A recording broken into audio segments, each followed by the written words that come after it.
porre il tempo come criterio potrebbe essere un'arma a doppio taglio. Mm. Nel senso che prendiamo esempi in ambito atletico sportivo.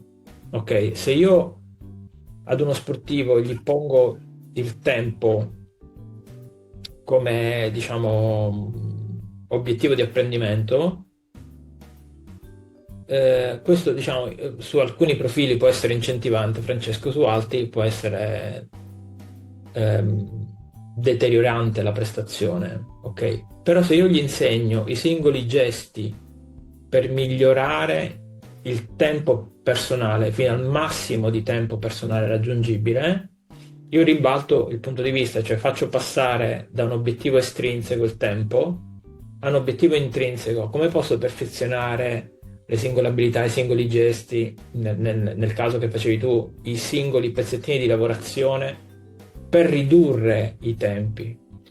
Cioè, la valutazione per l'apprendimento, la valutazione formativa, ha un approccio sull'apprendimento, sui dettagli che migliorano l'apprendimento, che poi ti consentono di acquisire una padronanza rispetto al prodotto. E per me risulterebbe difficile fare una, ad esempio, progettazione a ritroso a partire dal tempo. Devo fare questa cosa in 5 ore, ma se io per qualsiasi ragione, che ne so, la mia capacità di coordinazione oculomotoria in questo momento è deficitaria, perché i miei processi attentivi di pianificazione in questo momento sono deficitari, come posso raggiungere, diciamo, la possibilità di fare quel tipo di lavoro in un tempo così predefinito? Al contrario, se io invece concentro l'attenzione sui singoli gesti, li ottimizzo, faccio fare esercitazioni, do riscontri, do ulteriori possibilità, do lavorazioni, come dire, preliminari, forse riesco a migliorare il problema del tempo. Insomma, io la vedrei così, però, come dire, lancio questo come un tema da discutere, può No, no, darsi. è un'interessante lettura che dai assolutamente e la condivido. Nella produzione chiaramente rimane uno dei temi, però è chiaro anche che nella parte che stiamo valutando noi, quella della formazione professionale to cure e quella del duale anche in azienda, ci si arriva anche su quei livelli lì, per cui condivido appieno quello che hai detto. Condivido con te, diciamo, l'educazione a fare le cose nell'unità di spazio e di tempo. Il punto, Alessio, è i principianti, come sono i nostri apprendisti, non hanno un livello di padronanza degli esperti tale da poter pretendere già devo fare quella lavorazione in 5 ore, almeno che tu non hai una dotazione Certo, certo. estetica, intellettiva, di esperienza precedente. Quindi io mi concentrerei più sui gesti, sulle... Tu facevi cenno ad una cosa interessante, no? Perché non spacchettiamo la lavorazione in tante micro lavorazioni e ci concentriamo su di esse, in modo tale da acquisirla a un livello di padronanza tale da consentirci poi di fare lavoro dentro un'unità di spazio e di tempo. Poi questa cosa in quanti mesi, in quante settimane si arriva, non lo so, non ho la sfera magica. Penso che dipende molto dai singoli settori, dalle singole... Lavorazione, certo che eh, sì. Allora, io riparto con una battuta, nel senso che io ti avevo chiesto di parlarci della valutazione dell'apprendimento, ma tu sei switchato subito alla valutazione per l'apprendimento. Questo significa che non sono, anche da un punto di vista simbolico, sullo stesso piano, e magari su queste differenze ci ritorneremo alla fine, però dobbiamo anche parlare della valutazione dell'apprendimento, anche forse per capire meglio quali sono le differenze, quali sono anche le opportunità di applicazione. Però prima di passare a questo, anche per fare una sintesi rispetto a quello che stavate dicendo voi, a me risulta importante da quello che dite, forse ancora di più della valutazione dell'apprendimento, il cosiddetto fattore umano, non solo dalla parte di chi è valutato, di chi è il soggetto della valutazione, ma anche da parte di chi valuta. E questo forse risalta ancora di più nel contesto che stiamo trattando noi, che è quello della formazione in azienda, formazione duale, in cui non c'è, diciamo, un ambiente tipico scolastico, ma di fatto un ambiente di lavoro nel quale sono anche i rapporti tra le persone a diventare ancora di più importanti. Allora, ti chiedo Maurizio, brevemente rispetto al tempo che abbiamo a disposizione, qual è il ruolo allora a questo punto della persona che valuta, considerando anche gli strumenti che ha a disposizione? Si sente parlare frequentemente del feedback, ad esempio, o di altri strumenti che eventualmente sono a disposizione per avvicinare sempre di più e per dare sempre più l'idea del supporto che chi valuta dà nei confronti del valutato. Diciamo le strategie più ricorrenti della valutazione formativa sono criteri, definire dei criteri e poi trasformarli in rubriche o in checklist. Vedremo il feedback, che è come dire una competenza comunicativa ma anche valutativa, cioè il restituire agli apprendenti delle informazioni che possono generare una capacità di capire se sono vicino o lontano all'obiettivo. E per feedback si intende correzioni, consigli, riflessioni, fai così, fai cosà, cambia questo lavoro, cambia questa lavorazione, cambia questo arnese, sei vicino, sei lontano. Il feedback è proprio una comunicazione di ritorno. Altre due strategie sono l'autovalutazione, che è importantissima, che secondo me noi utilizziamo poco, perché questo permette di interiorizzare i famosi criteri, e la valutazione tra colleghi, tra pari. Anzi, diciamo, si arriva all'autovalutazione quando tu vedi una lavorazione fatta da un collega e la valuti, e al contrario. E quindi per collega intendo un altro apprendista che fa quel tipo di workflow e che ha, diciamo, realizzato un certo tipo di lavoro, io giudico il tuo lavoro, tu giudichi il mio, e così posso capire. E allora, cosa potrebbe fare un tutor aziendale nei confronti dell'apprendista?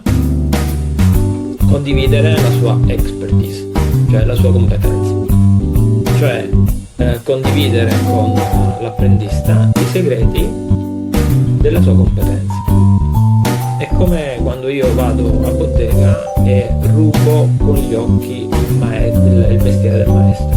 In questo caso significa rubare con gli occhi, ma nello stesso tempo con gli orecchi, perché qualcuno mi deve dire qualcosa su come questo lavoro si fa, quali sono i criteri che definiscono un lavoro fatto a regola d'arte, quindi fatto bene, che può essere venduto, che può essere ulteriormente commissionato, rispetto al quale il cliente esprime una soddisfazione, o rispetto al quale, diciamo, il capo azienda esprime una soddisfazione. Quindi è come se in apprendimento duale i ragazzi avessero la possibilità di imparare, al di là di tutti gli aspetti burocratici, procedurali, di andare in azienda e imparare il mestiere, cioè di rubare il mestiere con gli occhi, ma soprattutto con le orecchie. Con le orecchie significa che qualcuno mi deve comunicare come quella cosa si fa, quali sono i criteri, cosa ci si aspetta da me, eccetera, ed è continuamente a supporto del mio apprendimento. Non è facile, perché tu dicevi il fattore umano, perché non è che noi non siamo fatti di carne e ossa, non siamo degli alieni, ritornando alla metafora di prima. Magari, come dire, andiamo in azienda con la luna storta, oggi non è aria per nessuno, ti saluto feedback, ti do sto pezzo, ti do sta cosa, fatela, perché oggi non è aria che tira. E quindi, diciamo, io la vedrei così. Se dovessi mettere un omega a tutti i nostri discorsi, l'omega è i criteri che definiscono ciò che è importante imparare da parte di un allievo al termine di un percorso. Che cosa è importante imparare? Da quello che ci stai dicendo, allora è anche importante, ritorna forse come elemento importante, un livello di personalizzazione della valutazione, che non è più la valutazione che in genere si applica su formati standard, ma è quella che va a intercettare quelle che sono le effettive esigenze e forse ancora di più quello che può essere un futuro possibile del singolo apprendista. Quindi di fatto l'ambiente, se vuoi anche fisico, forse però questo te lo riporto come domanda, in cui l'apprendista apprende, può essere anche eventualmente cambiato e modulato rispetto a quelle che sono le sue esigenze, per consentire poi di effettuare una valutazione che sia effettivamente formativa, perché non parte da presupposti, diciamo, standard, ma parte da quelle che sono le sue esigenze. Allora, Francesco, i criteri vanno scritti, vanno resi visibili, e questo, diciamo, è un passaggio ineludibile se noi vogliamo fare una valutazione per l'apprendimento. Poi dove queste cose le andiamo a depositare? Alessio l'altra volta faceva riferimento alla soluzione digitale dell'e-portfolio. Vediamo, lo risolviamo nel corso, insomma, di questa ricerca che stiamo facendo insieme, ci sono tante soluzioni. Però da qualche parte vanno scritti e resi visibili. Cioè i ragazzi, questa cosa, cioè lo studio che i ragazzi devono fare la notte prima di entrare il giorno dopo in azienda è quali sono i criteri che definiscono questa lavorazione domani. Da qualche parte devono essere scritti e devono essere, diciamo, trasformati in qualche strumento di autovalutazione o di valutazione. Primo.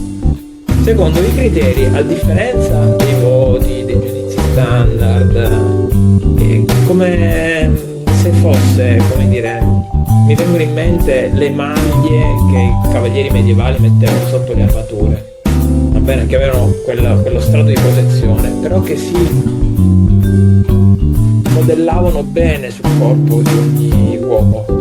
Okay? I criteri sono così, sono molto flessibili, si modellano sul corpo di ogni allievo, di ognuno di noi. E pensate in questi termini qui, allora io capisco se sul criterio 1 tu sei in difficoltà, io ti devo dare più aiuto, se invece sul criterio 4 vai liscio e quindi io non perdo tempo a dirti cosa c'è che non va, cosa c'è che non va, cosa puoi migliorare. Quindi io vedrei proprio quello che dicevi tu, la personalizzazione, come la capacità di un tutor, di un docente, qualsiasi figura in un ruolo formativo, di adattare i criteri a secondo di dov'è l'allievo, quali bisogni ha, che problemi incontra, eccetera. Secondo me, diciamo, avere dei criteri è ancora meglio che avere degli obiettivi. Perché l'interiorizzazione dei criteri garantisce la costruzione di quella competenza che noi dobbiamo raggiungere all'interno dell'esperienza duale. Poi credo che Alessio ci insegni che il gruppo di competenze da mettere a punto in un'esperienza duale è maggiore di uno, insomma, ci sono assolutamente a seconda dei percorsi, dei settori, eccetera eccetera. Mi piaceva molto questo tema dell'autovalutazione, perché i ragazzi non sono abituati ad autovalutarsi e lo trovano uno spazio di dialogo in cui diventano dei valutatori anche più duri di quello che avrebbe fatto il valutatore stesso. E se hanno chiari quei criteri e quelle fasi di lavorazione che diceva benissimo prima Maurizio, e questo aiuta soprattutto a superare quella logica di giudizio che invece sulla costruzione del sé diventa complessa, perché poi quella moneta di scambio che era il voto, quindi io questa cosa la faccio perché ho un voto e quindi questa era l'unica valutazione, viene superata secondo me da quel senso di autoefficacia che è molto più gratificante. Cioè io questa cosa la faccio perché so bravo, ammazza quanto so bravo a fare sta cosa. Questa cosa qui è una motivazione che supera tutte le scolarizzazioni dell'apprendimento. Esatto.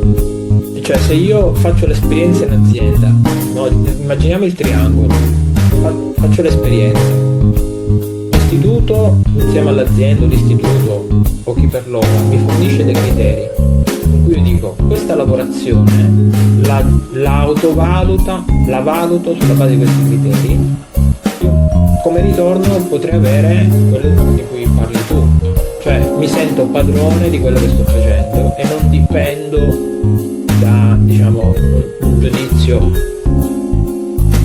che può essere anche vissuto come arbitrario, perché oggi mi dici questa cosa, ieri me ne hai detto un'altra, eccetera eccetera, no? Avere, diciamo, questa lista di criteri di riferimento può dare stabilità e quindi può innescare questo circolo tra esperienza e riflessione basata sui criteri, propositi futuri. Ok, va bene, se sul criterio 1, 2 e 6 vado bene, devo migliorare sul 7, 8, 9, bene, il mio proposito qual è? Migliorare su questo. Quindi domani, quando come dire, alle 8 mi presento ai battenti dell'azienda e dico ho in testa un mio obiettivo. È un po', Francesco, un lavoro di coaching questo qui, io lo immagino così. Questa cosa della valutazione formativa la immagino in termini di coaching, diciamo. Sì, di affiancamento continuo continuo, Allora, ci stiamo avvicinando alla parte finale dell'intervista e sarebbe bello interessante per tutte le persone che ci stanno sentendo fare un po' il punto rispetto alle due stanze di cui ci hai parlato tu, quindi la valutazione dell'apprendimento e la valutazione per l'apprendimento.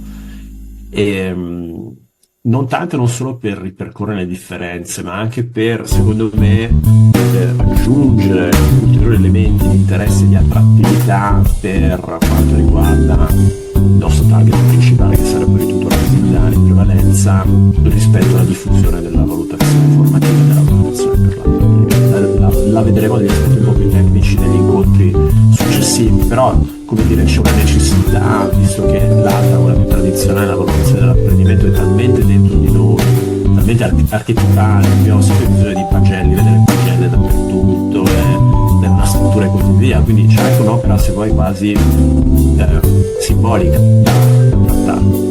E quindi sarebbe bello, sul punto di vista della tua esperienza, anche fare questa conclusione cercando di dare un messaggio alle persone che ci ascoltano che anticipa poi quelli che sono gli elementi tecnici, ma che enfatizza soprattutto quello che è la positività, diciamo, il bene che si può fare a se stessi, con le persone che valutano, anche alle persone che poi sono valutate, applicando questo tipo di approccio. E quindi ti chiederei, diciamo, questa conclusione con uno slogan: fare di meno, valutare di più, formalizzare di meno. Nel senso che quando io valuto, Alessio e Francesco, do valore a qualcosa che vedo, che percepisco. Valutare non significa mettere un voto, mettere un giudizio, formalizzare da qualche parte, in qualche memoria elettronica, questa cosa qui, ma significa dare valore a quello che facciamo insieme, a quello che gli allievi fanno, al nostro sapere. Se vuoi, la valutazione per l'apprendimento è una valutazione come apprendimento, nel senso che passando il sapere a dei principianti, io do valore al sapere che ho acquisito nel corso della mia carriera, lo condivido. Questa è una cosa bellissima, ok? Ed è anche, diciamo, il rapporto tra le vecchie e le nuove generazioni. Si salda lì questo rapporto. Quindi valutare di più, formalizzare di meno. Questo non significa anarchia, no? Perché, per esempio, io prima ho detto, da qualche parte noi questi criteri dobbiamo scrivere, da qualche parte li dobbiamo rendere visibili. Primo. Secondo me, quello che ci siamo detti prima può essere interessante. Perché se noi, diciamo, acquisiamo una strategia e l'abbiamo vista precedentemente questa strategia, e cioè gli allievi fanno esperienza, quindi il ciclo, a mio avviso, l'approccio dovrebbe essere questo: esperienza all'azienda o esperienza al laboratorio, esperienza, criteri che mi permettono di riflettere sull'esperienza. Ok, questi criteri li posso condividere con il tutor, con il docente, con i compagni, con me stesso. Propositi per migliorare, ritorno a fare esperienza. Questo secondo me dovrebbe essere il ciclo di apprendimento in un'ottica di valutazione per l'apprendimento. Bene Maurizio, noi ti ringraziamo per questa intervista, per tutti i contenuti che ci hai condiviso, e ringrazio anche Alessio. Grazie, un saluto a voi. Dell'intervista, e ringraziamo soprattutto le persone che ci stanno seguendo, e ringraziamo per aver seguito questo podcast dedicato, come sapete, ai processi, alla valutazione dei processi di apprendimento dei percorsi attuali. Per sapere di più